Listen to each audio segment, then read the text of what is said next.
දසුසානක නායකයාට දැඩි පීඩනයකට ලක් වී තිබෙනවා. කොමකින් කුමක් කරන්නද? ඊටකින් හැමදෙනාම වාගේ ඔහුට යමක් පවසා සිටිනවා.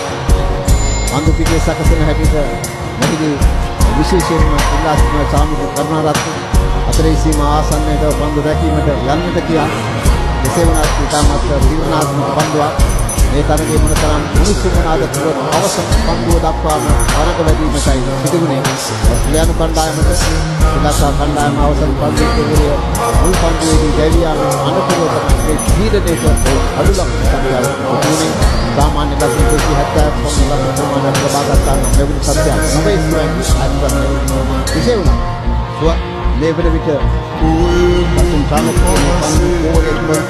लाख लबागे लाख दा हतरा लबागे මේ අවස්ථාව දැන් විනිසුරු සඳහන් කරනවා මොකද යවන්නට කියලා කෙසේ වුණත් දැන් සියල්ල සූදානම් වෙනවා අනිත් පහයට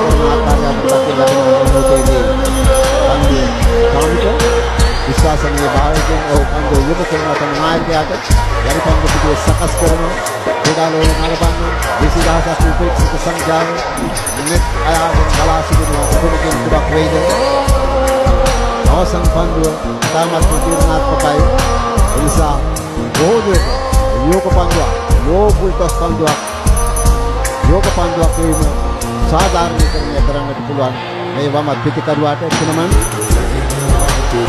තරග ජයග්‍රහණය කිරීම සඳහා එක් පන්දුවක් තුළ ලකුණු 6ක් එල්ල කළොත් ලකුණු 4ක් ලබා ගන්නකොට ශ්‍රී ලංකා කණ්ඩායම ජයග්‍රහණය 6ක් ජයග්‍රහණය ඒ තමයි තීරණාත්මක කොමකින් සමක් වේ. පන්දුව යොමු වෙන අවුද පන්දුවක් ඇදෙයි පන්දුව වෙතට පැමිණෙනවා. රැක ගන්නවා මේ අවස්ථාවේදී සියලුම ක්‍රීඩකයන් දවා ගැනීමට සමත් වෙනවා. තරගාවලියේ විශිෂ්ට ජයග්‍රහණයක් හිමි කර ගැනීමට සමත් වෙනවා. පිට තරග තුනක් අඛණ්ඩව පරාජයට පත් කරන ශ්‍රී ලංකා කණ්ඩායම විජයග්‍රහණය හිමි කර ගන්නවා. ආර් ප්‍රේමදාස ජාතික ක්‍රීඩා පිටියේ එදා වසර 30කට පෙර ආතුව ආයකාර්ජුන රන්තුක පරාජයට පත් කරා. අලන් බෝඩ ඔස්ට්‍රේලියානු